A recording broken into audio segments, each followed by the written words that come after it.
సంవత్సరాల కిందటి లోకానికి మానవుడిగా రావడం జరిగింది. అంతకు మునుపు దేవుడు ఎవరు అని చెప్పి మనుషులందరూ కూడా చదువులాడుతూ దేవుడు ఈ రూపంలో ఉంటాడేమో ఆ రూపంలో ఉంటాడేమో అని రకరకాలైన రూపాలను వెతుకుతూ ఉన్నాడు మనిషి. అలా వెతుకుతూ రకరకాల రూపాలని తయారు చేసి ఈ రూపమే దేవుడు, ఈ ఆకారమే దేవుడు అని చెప్పి చదువులాడుతున్న సమయంలో సృష్టికర్త దేవుడు, ఓంకార స్వరూపుడైన దేవుడు, ఆ దేవాది దేవుడు, ఆ మహాదేవుడు, భూమిని ఆకాశంలో సూర్యచంద్ర నక్షత్రాలను కలగజేసిన ఆ భగవంతుడు ఈ భూమి మీదకి కుమారుడిగా రావడం జరిగింది. ఆయన రూపం ఏంటంటే ప్రేమ స్వరూపి. పిల్లగా దేవుని యొక్క రూపం ఏంటంటే ప్రేమ స్వరూపి. అంటే ప్రేమకి ప్రతిరూపం ఎవరంటే ఆ దేవుడు. ఆ దేవుడి పేరు ఏం పేరంటే యేసుక్రీస్తు. యేసుక్రీస్తు లోక రక్షకుడు. యేసుక్రీస్తు మనుషులందరినీ ప్రేమించేవాడు. యేసుక్రీస్తు నీకున్న వ్యసనము, నీకున్న వ్యాధి, నీకున్న బాధ, నీకున్న దరిద్రం తీసుకునే దేవుడు. యేసుక్రీస్తు మనశ్శాంతిని, నెమ్మదిని, నిత్య జీవమును, పరలోకమును అనుగ్రహించే దేవుడు.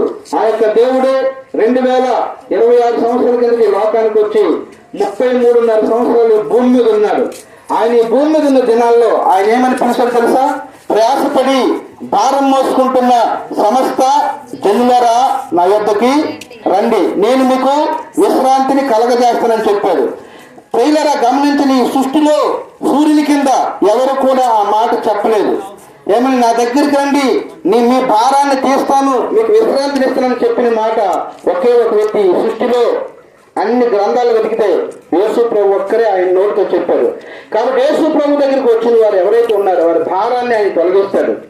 ఏమంటే యేసు ప్రభు దగ్గరికి వస్తే ప్రయోజనము, లాభం ఏంటంటే మన వ్యసనాన్ని ఆయన తీసుకుంటాడు. బైబిల్లో రాయబడింది ఆయన మన వ్యసనమును వహించును, మన బలహీనతలను భరించును అని వాక్యములు రాయబడింది. మన భారం తీసి ఆయన మనకి తేలిక చేసి మనకు నెమ్మదిస్తాడు.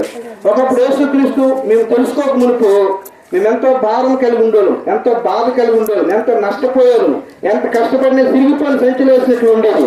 యేసు ప్రభువును నమ్ముకున్న తర్వాత మేము దీవించబడ్డాం. 10 రూపాయలు ఒకరికి ఇచ్చినట్లు ఉన్నాం, 10 మందికి భోజనం పెట్టిన స్థితిలో ఉన్నాం. కాబట్టి ఇప్పుడు సహోదరులుగా యేసు ప్రభువుని మీకు పరిచయం చేస్తున్నాం. ఇక్కడ చాలా మంది యేసు ప్రభువు నమ్ముకున్న వాళ్ళు ఉండొచ్చు. నమ్ముకుంటామని చెప్పేసి చర్చికి వెళ్ళంత మాత్రం కాదు. ఆయన ఒకసారి నువ్వు హృదయంలోనికి ఆయన తీసుకున్న తర్వాత ఆయన ఏం చెప్తాడు నువ్వు వినాలి. అంతే తప్ప నీకు నచ్చింది ఉండి దేవుడు నమ్ముకోవడం చెప్పకూడదు. ఇలాగ మీరు అనుకున్న ఒక ఊర్లో యేసు ప్రభువుని జనాల్లో ఒక చిన్న కథ.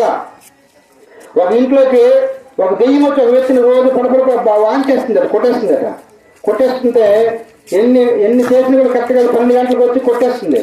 కొట్టి వెళ్ళిపోతే ఒకరోజు అదే ఊర్లో చేసుకోవచ్చు యేసుప్రభుని పిలిచారు. వాళ్ళు పిలిచి ఇంట్లో చోటు ఇచ్చారు, యేసుప్రభు భోజనం పెట్టారు, మంచి ఇల్లు ఉంటే ఆ ఇంట్లో ఒక మంచం వేసి వేసుకుని అక్కడ పడుకోబెట్టారు.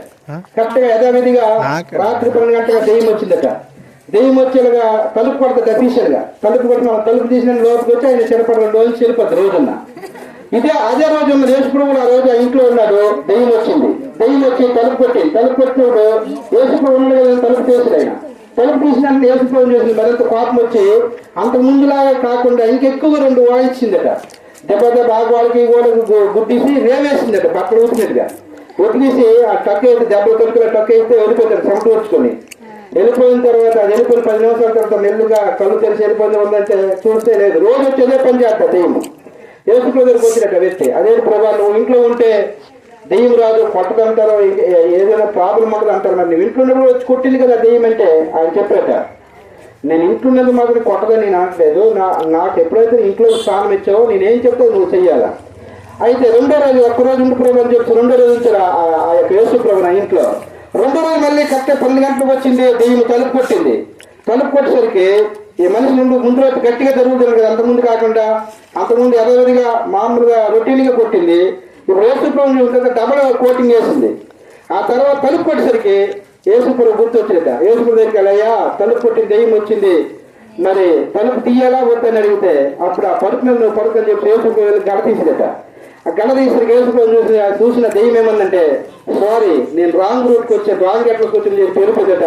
ఆ రోజు నుంచి ఆ ఇంటికి అసలు దెయ్యము రావడం మానేసింది. దీన్ని బట్టి అర్థమైంది తెలుసా, యేసు ప్రభు నీ ఇంట్లో ఉంటే నువ్వు గడ తీయాలని ఆయనకి అడగాలి, ఆయన పర్మిషన్ అడగాలి. అంటే నీ ప్రవర్తన అంటున్నది ఆయన అధికారానికి ఒప్పుకుంటే నీ జీవితంలో సుఖము, నెమ్మది, సమృద్ధి, ఆశీర్వాదం ఉంటుంది. ఈ రోజు చాలా మంది మీలో కూడా దేవుడు నమ్ముకుని ఉండొచ్చు.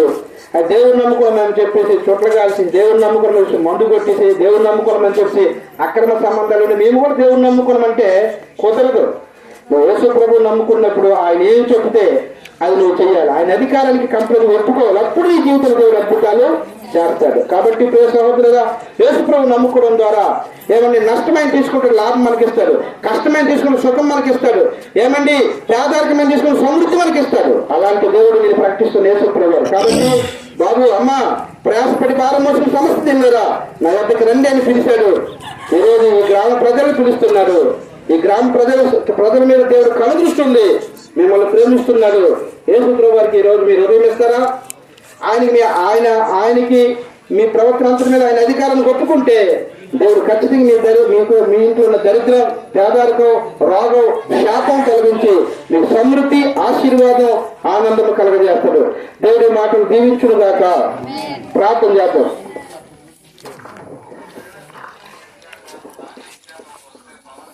పరిశుద్ధుడా, జీవం కలిగిన మా తండ్రి, నీకే వందనాలు, స్తుతులు, స్తోత్రములు. మీ సేవకులు చెప్పబడిన మాటలు ప్రభా వెళ్ళిన ప్రతి ఒక్కరు పెట్టిన హృదయాల్లో ఫలింపచేసి ఆశీర్వదించమని, ఈ యొక్క గ్రామాన్ని మీరు దీవించి మహిం పొందమని యేసు నామములో ప్రార్థించి వేడుకొనిచున్నాం తండ్రి. ఆమేన్.